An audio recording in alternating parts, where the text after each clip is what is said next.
하나님이 하시는 하나님의 전쟁, 이 두 번째 시간입니다. 어느 가정에서 부부가 사소한 문제로 말다툼을 하게 되었습니다. 처음에는 단순한 의견 차이였습니다. 아무것도 아닌 문제였습니다. 그런데 말이 오가면서 점점 상대의 말투가 거슬리고 결국 마음속에 쌓아 놓았던 이야기들이 한꺼번에 쏟아져 나오게 되어졌습니다. 조금 전까지만 해도 서로를 향하여 절제하고 있었는데 어느 순간부터 본물처럼 쏟아져 나오기 시작을 한 겁니다. 따지기 시작을 합니다. 이기려고 합니다. 상대방이 입을 막아가지고 말을 못하게 하려고 합니다. 그러다가 결국은 한쪽이 이렇게 말을 합니다. 그래, 내가 졌다. 그만하자. 어디서 많이 보던 모습인가요? 싸움은 끝났죠. 그죠? 그리고 한쪽은 이기고 한쪽은 진 것처럼 보입니다. 그런데 그날 이후로 집안 공기가 달라졌습니다. 서로 간에 말이 줄었고 웃음이 사라졌고 서로를 대하는 눈빛이 이전과 같지 않게 되어졌습니다. 그리고 며칠 뒤에 그가 이렇게 이야기를 합니다. 그날 분명히 싸움에서 내가 이긴 것 같은데 집안에서 오히려 내가 설 자리를 잃어버린 것 같습니다. 우리는 살든 좋든 살아가면서 끊임없이 싸움, 즉 전쟁을 합니다. 나 자신과의 싸움을 합니다. 그리고 다른 사람과의 싸움을 합니다. 그리고 상황과 환경과의 싸움을 하죠. 그리고 사단과의 싸움도 있습니다. 심지어 하나님과도 싸웁니다. 이 싸움은 장소와 시간을 가리지 않습니다. 그리고 이 싸움은 살아있기 때문에 필연적으로 해야 하는 싸움이기도 합니다. 죽으면 더 이상 싸움을 하지 않습니다. 살아있기 때문에 싸움을 하는 거죠. 그렇기 때문에 싸움이 있는 것은 당연한 겁니다. 문제는 싸우는 방식입니다. 저 어떤 방식으로 싸우는가 하는 겁니다. 내 방식, 사람의 방식으로 싸우면 이기고도 후회할 수 있고 잃을 수 있습니다. 말에서는 이겼지만 관계를 이룰 수 있고 논리에서는 이겼지만 마음을 잃어버릴 수 있고 순간은 통쾌할지 모르겠지만 결국 자기 자신을 무너뜨리게 하는 겁니다. 그렇기 때문에 싸우되 잘 싸워야 합니다. 즉 인간의 방식, 나의 방식이 아니라 하나님의 방식으로 싸워야 하는 겁니다. 왜 그럴까요? 내 삶, 나의 전쟁이 아니라 하나님이 주신 삶이고 하나님의 전쟁이기 때문에 그렇습니다. 지난주 이어서 하나님이 하시는 하나님의 전쟁에 대한 말씀을 계속해서 살펴보려고 합니다. 먼저 지난 수요 예배 때 말씀을 한번 기억해 보시겠습니까? 한번 더듬어 보세요.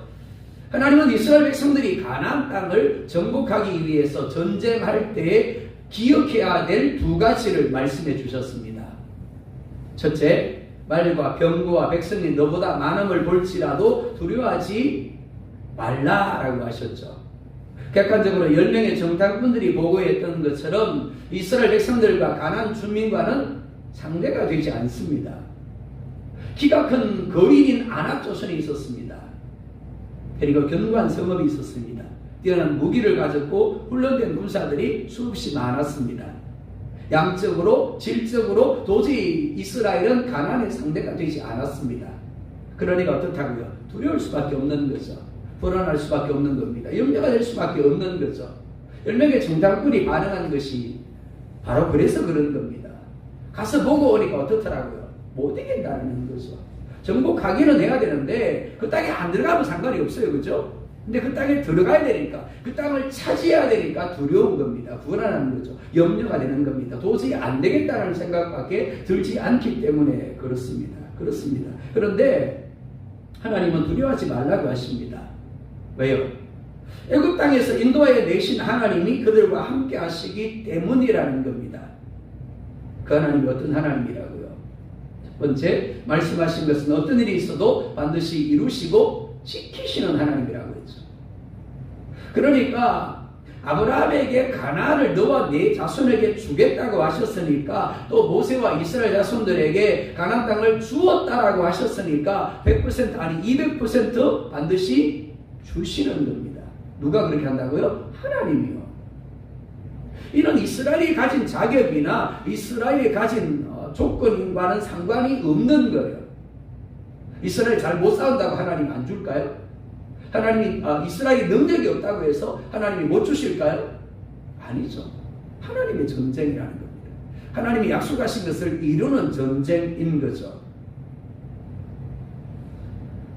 전쟁에 질 것 같습니다. 그러니까 그 땅을 차지하지 못할 것 같습니다. 이게 사람의 관점이죠.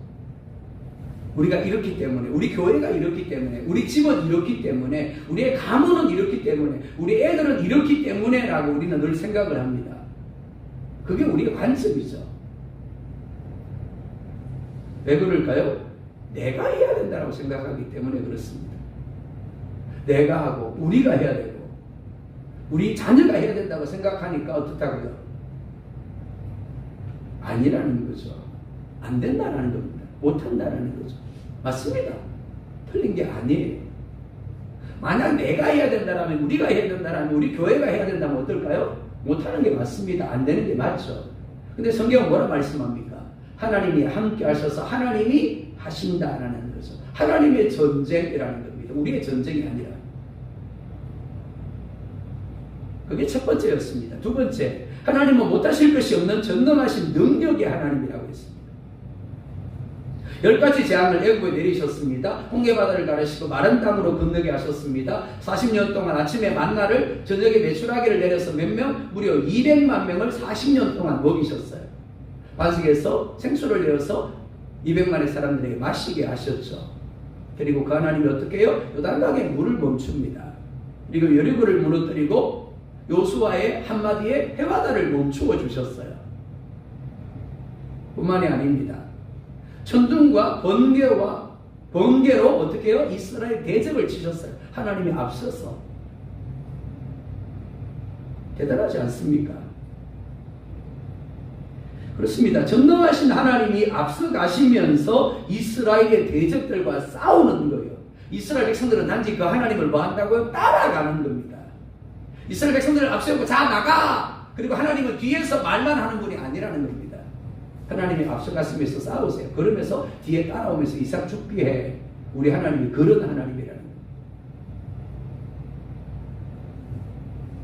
두려워하지 말라고, 무서워하지 말라고 하시는 이유가 여기 있습니다. 사랑하는 여러분, 세상에는 두 종류의 사람들이 있습니다. 교회를 다니고 다니지 않는 사람이 아닙니다. 하나는 하나님이 세상을 만드시고 다스리는 주인임을 믿고 인정하는 사람들입니다. 또 하나는 그것을 인정하지 못하고 믿지 못하는 사람들입니다. 만약 어떤 사람이 하나님을 세상을 만드신 주인이고 다스리는 분으로 믿고 인정한다면 어떨까요? 당연히 자신의 삶도, 자신의 가정도, 그리고 자신의 일터도, 자신이 속한 교회도, 나라도 모든 것이 하나님의 계획하심과 행하심 속에 있음을 인정하고 믿게 될 겁니다. 하나님이 하십니다. 그리고 이런 사람은 그 어떤 것보다도 하나님의 말씀을 가장 중요하게 여기게 되겠죠. 다윗의 삶이, 그리고 사울의 삶이 우리 가운데 보여주는 것이 바로 그것입니다. 다른 이스라엘 아닙니다. 똑같은 백성들이 있는 똑같은 영토에 똑같은 이스라엘이에요. 그리고 똑같은 하나님입니다. 근데 뭐가 달랐다고요? 왕만 다른 거예요. 근데 왕이 어떻게 달랐을까요? 다윗은 하나님을 주인으로 인정을 했습니다. 반면 사울은 하나님을 주인으로 인정하지 못했죠. 백성을 자기 주인으로 여겼습니다. 백성들의 눈치를 보고 백성이 원하는 대로 하려고 했죠. 결국 망하게 되었습니다. 그렇죠? 비참하게 전쟁에서 죽지 않았습니까? 반면 다윗은 철저하게 하나님을 주인으로 인정하다 보니까 하나님의 뜻을 가장 중요하게 여겼습니다. 자신이 뭘 보고 있든 어떻게 느끼든 사람들이 뭐라 그러든 환경이 어떠하든 하나님께 물었죠. 하나님 어떻게 할까요? 하나님의 뜻이 뭔데요? 내가 어떻게 하기를 원하십니까? 그리고 순종했습니다. 성경에 뭐라 말씀합니까? 이렇게 증언합니다.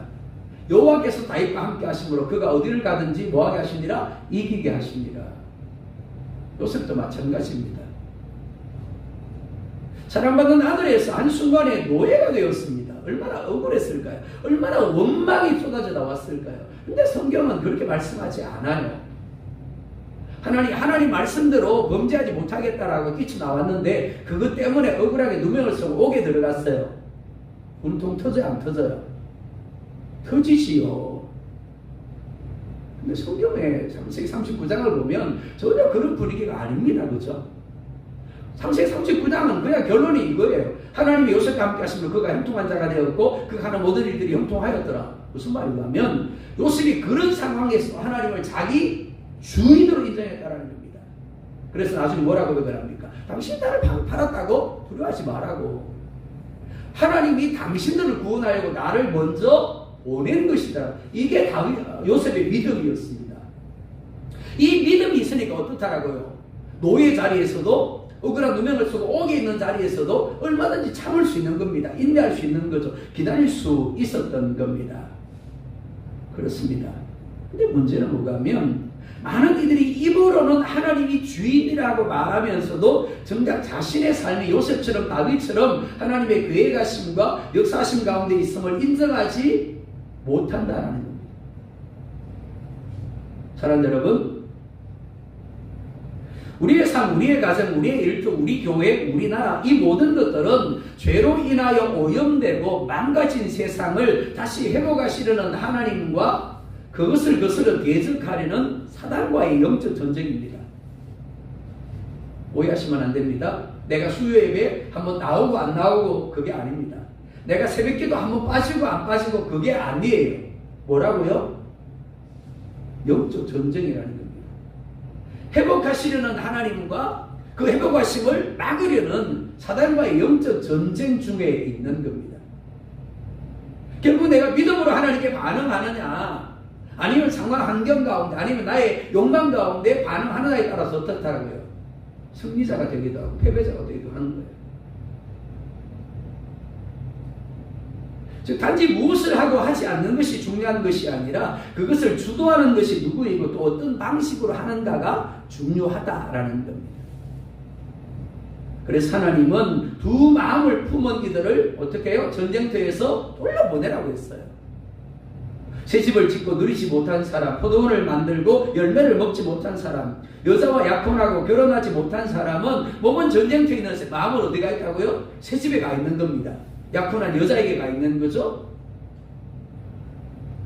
그 포도원에 가 있는 겁니다. 그러다 보니까 두 마음을 품은 이들은 다 돌려보내라고 하셨습니다.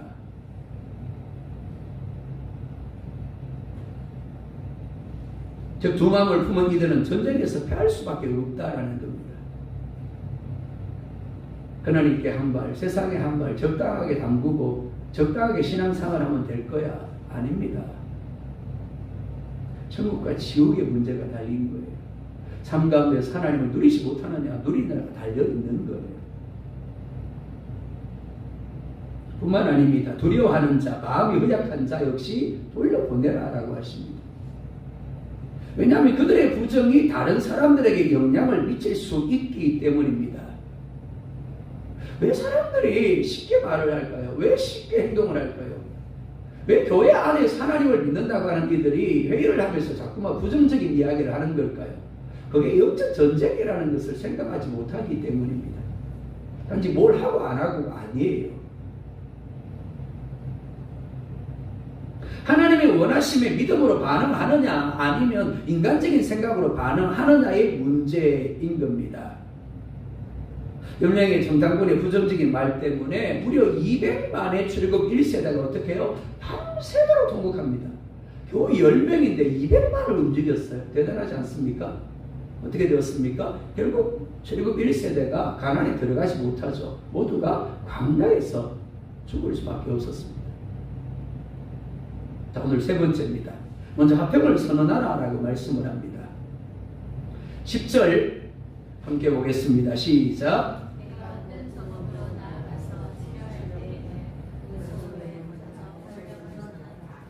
아멘. 하나님은 어떤 성읍을 치료할 때, 즉 전쟁을 하려 할 때 먼저 화평을 선언하라라고 하십니다. 전쟁을 하는 데 있어서 속도, 그리고 기세, 그리고 선제 공격의 중요성은 두말할 필요가 없습니다. 나 이제 전쟁할 거야. 준비해. 그렇게 전쟁하는 나라가 있을까요? 아니요. 이기려면 어떻다고요? 빨리 해야 됩니다. 기세를 몰아야죠. 무엇보다 선제 공격을 해야 됩니다. 그래야 이기는 거예요.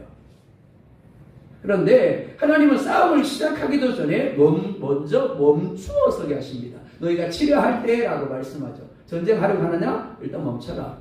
멈추고 뭐 하라고요? 먼저 성읍에 화평을 선언하라고 하십니다. 이는 상대방에게 그만큼 대비할 시간을 벌어주는 것이기 때문에 결코 상식적이지 않습니다. 그러니까 인간적인 생각으로 본다라면 결코 순종할 수 없는 명령입니다. 그렇다면 하나님이 이렇게 하라고 하시는 이유가 무엇일까요?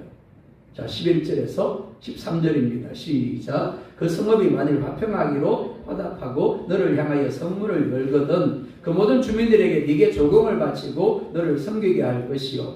만일 너와 화평하기를 거부하고 너를 대적하여 싸우려 하거든 너는 그 성읍을 에워 쌀 것이며 내 하나님 여호와께서 그 성읍을 내 손에 넘기시거든 너는 칼날로 그 안에 남자를 다 쳐 죽이고. 아멘. 하나님이 왜 그렇게 하신다라고요? 살 기회를 주신다는 겁니다. 즉 그들에게 선택의 기회를 주시는 겁니다. 그들이 화평하기로 화답하고 문을 열면 그들이 어떻게 된다고요? 산대요. 분명히 지금 이스라엘이 치려고 하는데 전쟁을 하라고 하는데 화평을 선언했더니 그럴게요. 우리 화평할게요. 못 치는 거예요. 아무리 치려고 해도. 그렇지 않고 화평을 거부하고 싸우라면 어떻게 해요?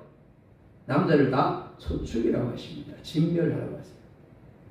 먼저 그들에게 살 수 있는 기회를 하나님은 주시고 싶은 겁니다. 그렇습니다. 그들은 싸울 수도 있고 싸우지 않을 수도 있습니다. 이는 그들의 선택이죠.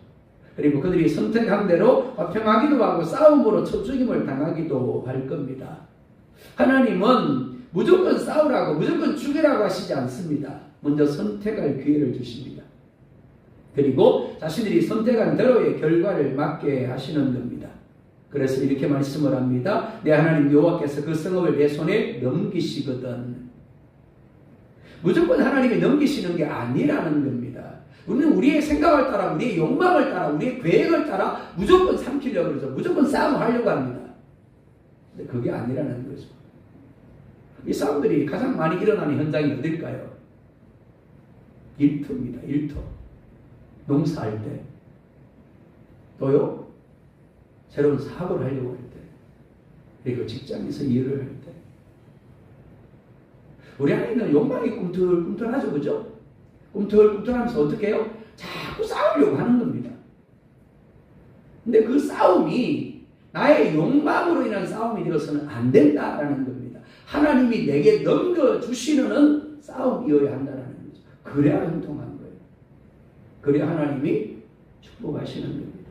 근데 그것과 상관이 없다면 어떨까요? 내가 하나님을 거스르게 되는 거죠. 하나님을 대적하는 게 되어지는 겁니다. 하나님이 무조건 넘기시는 게 아닙니다. 화평하기를 거부하고 싸우러 할 때만 하나님이 넘기시는 거죠. 하나님이 일하시는 방식은 늘 동일합니다. 먼저 선택할 기회를 주십니다.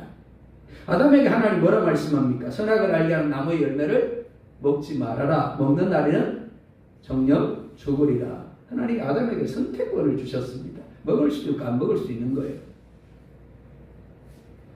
먹지 않고 사느냐 먹고 죽느냐입니다. 아담만이 아니죠. 하나님은 늘 그리고 수없이 선택할 기회를 반복해서 주십니다. 그리고 그 다음에 그들이 선택한 대로 하나님이 결과에 대하여 책임을 지게 하시는 겁니다. 그러니까 하나님이 할 말이 없는 거죠. 전쟁을 합니다. 그런데 전쟁을 하는 이스라엘의 입장에서도 그리고 공격을 당하는 성읍의 입장에서도 선택해야 합니다. 이스라엘은 하나님의 말씀대로 먼저 화평을 선언하고 기다릴 것인지 아니면 내 뜻대로 기습적으로 공격을 할 것인지를 선택해야 되는 겁니다. 인간적으로는 기습적으로 신속하게 공격을 하는 것이 승리할 가능성이 높은 것이 사실입니다. 하지만 내가 하나님의 주인됨을 인정한다면 하나님의 다스림을 인정한다면 어떻게 해요? 먼저 화평을 선언하고 기다려야 하는 겁니다. 하나님 내 주인입니다. 하나님 내 왕입니다. 하나님의 화평을 선언하라고 그랬으니까 기다리겠습니다. 항복할 수도 있고 그렇지 않을 수도 있겠죠. 공격당하는 입장에서는. 그런데 자, 여러분이 공격당하는 입장인데 이스라엘이 와서 화평을 선언하는 겁니다. 그런데 가만 생각해 보니까 내가 이스라엘을 이길 것 같아요. 자, 그럼 어떻습니까? 절대 항복하지 않겠죠. 그런데 중요한 것은 전쟁의 승패가 사람에게 있지 않다라는 거죠. 내가 보기에는 이스라엘을 이길 것 같아. 그래서 화평을 선언하는데도 불구하고 어떻게 해요? 하나님은 내게 화평을 선언하는데 하나님 그거 아니에요. 그러고는 어떻게 한다고요? 다시 말할 길을 가는 거죠. 다시 말할 일을 하는 겁니다. 그렇습니다. 근데 그때 그렇게 되면 어떻게 된다고요? 하나님이 넘기시는 거죠. 이스라엘에게. 정말 중요한 것은 하나님이 넘기시느냐 그렇지 않느냐입니다. 하나님의 말씀대로 화평을 선언하고 기다렸습니다. 그리고 하나님의 말씀대로 화평을 받아들였습니다. 그러면 서로 싸울 필요가 없어지는 거죠. 조금 손해를 보고 함께 사는 겁니다. 그런데 인간적인 생각으로 화평을 선언하지 아니하고 기습적으로 공격을 했습니다. 혹은 이스라엘보다 우리가 더 강한 것 같아요. 이길 것 같아요. 그래서 공격을 합니다. 실제로 이스라엘 백성들이 가나안을 정복할 때 남쪽의 연합군들 그리고 북쪽의 연합군들이 그랬습니다. 가나안의 여러 족속들이 연합을 했단 말이에요. 그러니까 얼마든지 이스라엘을 이길 수 있는 것 같아요. 근데 싸웠어요. 근데 어떻게 해요? 하나님이 넘기신 겁니다. 하나님이 넘기시다 보니까 연합군인데도 이스라엘에게 상대가 되지 않더라라는 거죠. 그렇습니다. 하나님은 지금 싸우지 말라고 하시지 않는 것이 아닙니다. 싸우되 하나님의 방식대로 싸워야 한다라고 말씀하고 있는 겁니다. 왜 그렇다고요? 하나님의 전쟁이기 때문에 그렇습니다. 우리가 정말 오해하지 말아야 할 것이 바로 이것입니다. 착각하지 말아야 할 것이 바로 이것입니다. 내 삶은 아닙니다. 내 삶은 어떻다고요? 내가 태어나고 싶을 때 내가 나야 되고 내가 살아가고 싶은 대로 살다가 내가 떠나고 싶을 때 떠나가야만 내 삶인 거예요.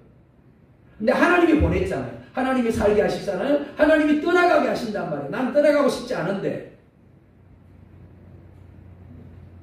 그러니까 매일매일의 삶 가운데서 하나님이 우리의 삶을 이끌어 가십니다. 역사하시죠.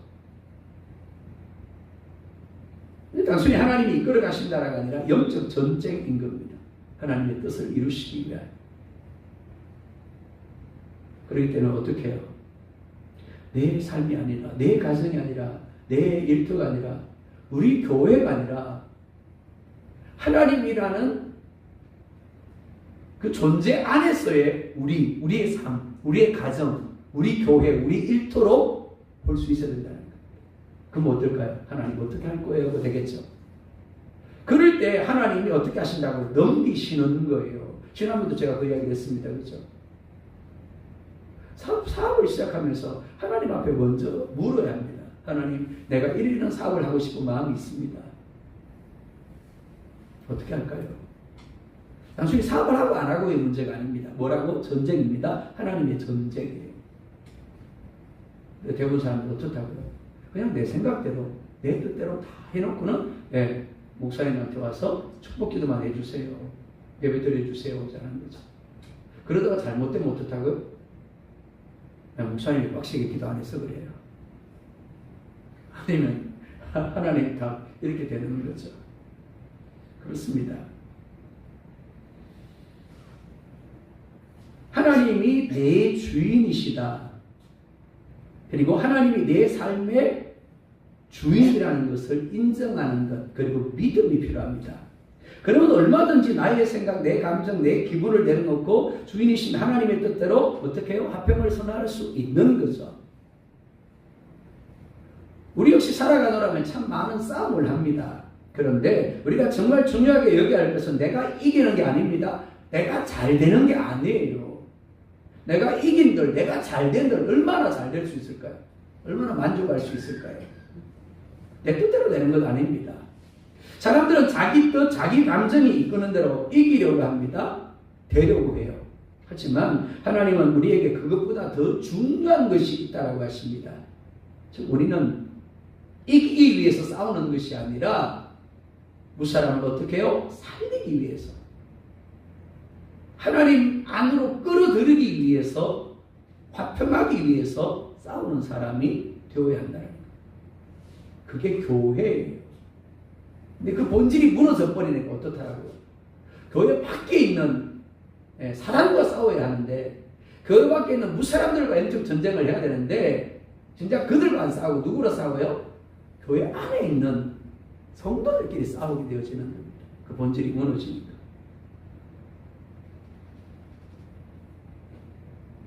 자, 세 번째입니다. 15절 16절에 이렇게 말씀을 합니다.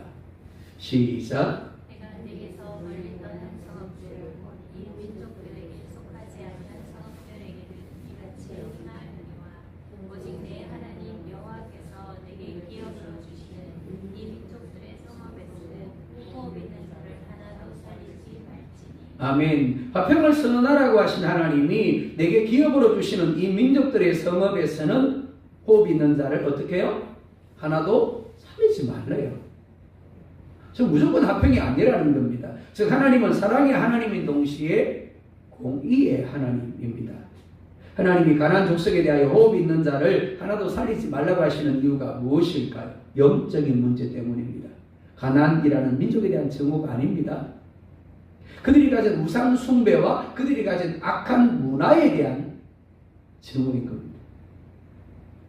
즉 그들이 가진 악한 문화를 허용하게 되면 결국 이스라엘도 그렇게 될 수밖에 없음을 아셨기에 어떻게 하라고요? 하나도 살리지 마라. 그들과는 화평해서는 안 된다라고 이야기하십니다.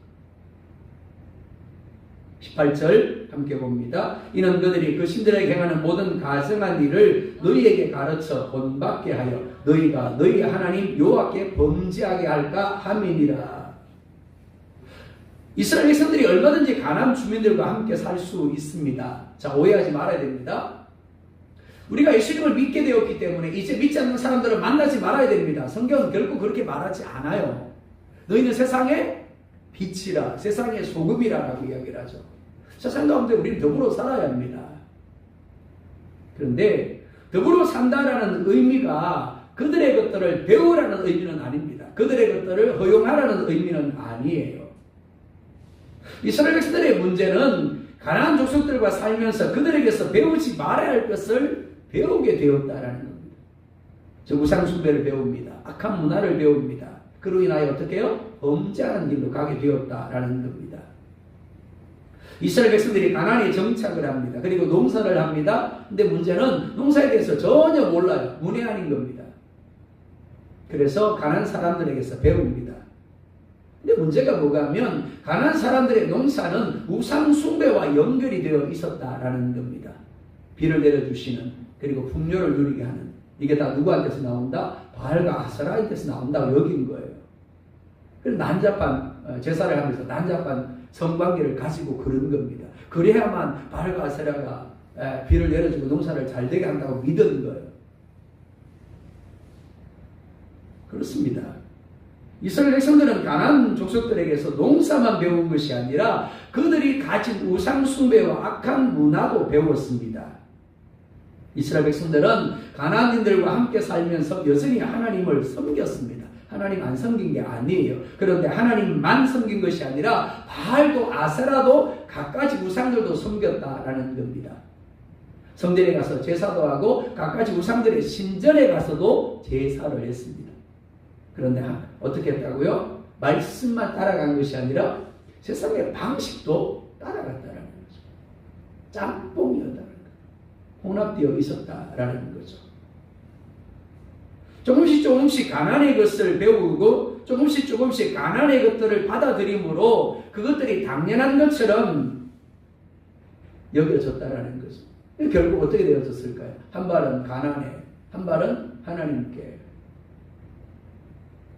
이스라엘도 아니고 가나안 사람도 아닌 어정쩡한 상태 가운데 있게 되었다라는 거죠. 강도를 하고 살인을 하고 도둑질을 하는 것이 무섭지만 정말 무서운 것은 죄를 죄로 여기지 못하는 상태에서 죄에게 삼켜지는 거예요. 교회 다닙니다.